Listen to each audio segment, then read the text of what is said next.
എല്ലാവർക്കും സ്വാഗതം. ഈ റിവ്യൂ ഇഷ്ടപ്പെടുവാണെങ്കിൽ ഒന്ന് ലൈക്ക് ചെയ്തും സബ്സ്ക്രൈബ് ചെയ്തും സപ്പോർട്ട് ചെയ്യണേ. അപ്പോൾ ബ്രിജിത്താമ്മ മരിച്ചു പോയതിന് ശേഷം ഒരുപാട് സങ്കടമുണ്ട് രേവതിക്ക്. അതുകൊണ്ട് തന്നെ എപ്പോഴും ഒരു സങ്കടഭാവമാണ്. അതൊക്കെ ഒന്ന് മാറ്റി ഒന്ന് ഉഷാറാക്കാൻ വേണ്ടി ഗ്രേസി അമ്മ രേവതിക്കുട്ടിക്കായിട്ട് 2-3 ഡ്രസ്സൊക്കെ മേടിച്ചുകൊണ്ട് വന്നുണ്ട്. വീട്ടിലിടാനുള്ള ഡ്രസ്സും അതുപോലെ എവിടെയെങ്കിലും പുറത്ത് പോകുമ്പോൾ അമ്പലത്തിലോ എന്തെങ്കിലും ഉത്സവത്തിനൊക്കെ പോകുമ്പോൾ ഇടാനുള്ള ഡ്രസ്സും ഒക്കെ മേടിച്ച് കൈ കൊടുക്കും. എന്നിട്ട് ഇതെല്ലാം നിനക്കുള്ളതാണ് എന്ന് പറഞ്ഞിട്ട് ലാസ്റ്റ് ഓർമ്മ കൊടുത്തിട്ട് ഇത് നീ പുറത്ത് പോകുമ്പോൾ അമ്പലത്തിലോ ഉത്സവത്തിനൊക്കെ പോകുമ്പോൾ ഇട്ടാൽ മതി എന്നൊക്കെ പറഞ്ഞ് ഓരോന്ന് കയ്യിലോട്ട് എടുത്ത് കൊടുക്കുമ്പം രേവതിക്കുട്ടിക്ക് ഭയങ്കര അത്ഭുതമാണ്. അപ്പോൾ രേവതി ചോദിക്കും ഇത് 3 എനിക്കാണോ എന്ന്. അന്നേരം പിന്നെ നിനക്കല്ലാതെ എനിക്കാണോ എന്നുള്ള രീതിയിൽ ഗ്രേസ് ചോദിക്കും. അന്നേരം ഭയങ്കര സന്തോഷമാണ് രേവതിക്കുട്ടിക്ക്. എന്നിട്ട് കണ്ണൊക്കെ നിറഞ്ഞു വരും.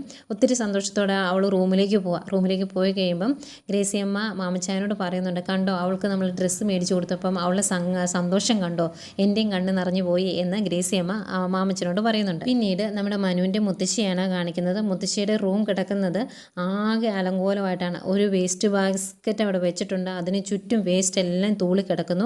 അതുപോലെ മുത്തശ്ശിയാണെങ്കിലും ഒന്ന് കുളിപ്പിക്കുകയോ തുടയ്ക്കുകയോ ഒന്നും ചെയ്യാതെ ആകെ മുഷിഞ്ഞ് കിടക്കുന്ന രീതിയിലാണ് കിടക്കുന്നത്. ഏതായാലും അലീനയും കൊണ്ട് റൂമിലോട്ട് കയറി ചെല്ലുവാണ് കമല. എന്നിട്ട് പറയുന്നുണ്ട്, അതെ ഇതാണ് ശിവേട്ടൻ്റെ അമ്മ, ഇതാണ് അമ്മയെ നോക്കാനായിട്ട് വന്ന പുതിയ അവതാരം എന്നിങ്ങനെ ഭയങ്കര നീരസത്തോടെ ഇഷ്ടക്കേടോടുകൂടി പറഞ്ഞിട്ട് ഇറങ്ങിപ്പോകുന്നു.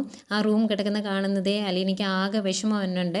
ആദ്യമേ അലീന ചെയ്യുന്നത് ആ റൂമൊക്കെ ഒന്ന് അടിച്ച് തൂത്തുവാരി തുടയ്ക്കുക എന്നുള്ള കാര്യമാണ്. ഇങ്ങനെ തുടച്ചുകൊണ്ടിരിക്കുന്ന സമയത്ത് മുത്തശ്ശി ഇങ്ങനെ വിശേഷങ്ങളൊക്കെ പറയുന്നുണ്ട്. അന്നേരം മുത്തശ്ശി പറയുന്നുണ്ട്, ഈ വീട്ടിൽ നീ ആ മനുവിനെ കണ്ടില്ലേ, അതിന് മാത്രമേ ഇത്തിരിയെങ്കിലും ഒരു മനുഷ്യപ്പറ്റുള്ളൂ, ബാക്കിയെല്ലാം കണക്കാണ് എന്ന് പറയും. എന്നിട്ട് പറയുന്നുണ്ട്, എൻ്റെ ശിവൻ ദുബായിക്ക് പോയി കഴിഞ്ഞാൽ ഞാൻ എൻ്റെ വൈജിയ മോളുടെ അടുത്തേക്ക് പോകും, അവൾ താമസിക്കുന്ന അങ്ങ് കടപ്പാട്ടൂരാണ് എന്ന് പറയുമ്പോൾ വൈജിയ മോളോ അതാരാ എന്ന് ചോദിക്കും. അന്നേരം എൻ്റെ മോള് എന്ന് പറയുമ്പോഴേക്കും അലീനയ്ക്ക് ഭയങ്കര സന്തോഷമാകുന്നുണ്ട്.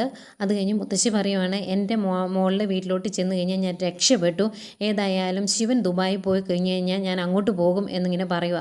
അന്നേരം ആകെ വിഷമമായിട്ട് അലീന ചോദിക്കും, മുത്തശ്ശി അങ്ങോട്ട് പോയി കഴിഞ്ഞാൽ പിന്നെ ഞാൻ എന്താ ചെയ്യുന്നത് എന്ന് ചോദിക്കുമ്പോൾ നിന്നെ ഞാൻ കൂടെ കൊണ്ടുപോകും പിന്നല്ലാണ്ട് എന്നിങ്ങനെ പറയുന്നുണ്ട്.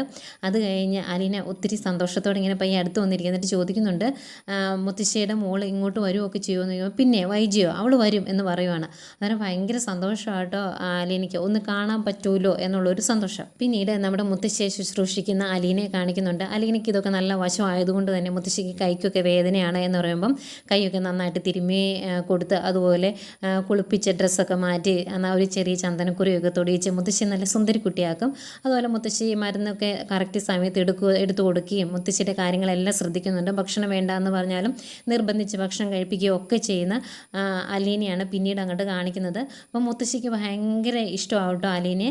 അതുപോലെ തന്നെ ഇങ്ങനെ മുത്തശ്ശിയെ നോക്കുന്ന അലീനയുടെ ആ നന്മ ആ മനുവും തിരിച്ചറിയുന്നു. മനുവിന് ഒരുപാട് ഇഷ്ടമാവുകയാണ് അലീനെ.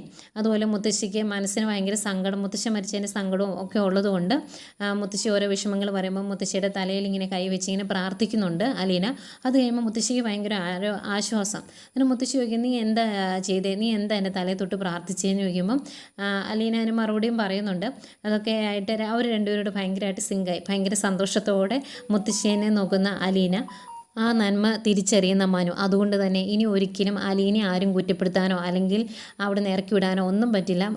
മുത്തശ്ശൻ പറഞ്ഞായിരുന്നല്ലോ നീ എപ്പോഴും അവൾക്കൊരു തുണയാകണമെന്ന്, അത് മനു അനുസരിക്കുകയും ചെയ്യുന്നുണ്ട്.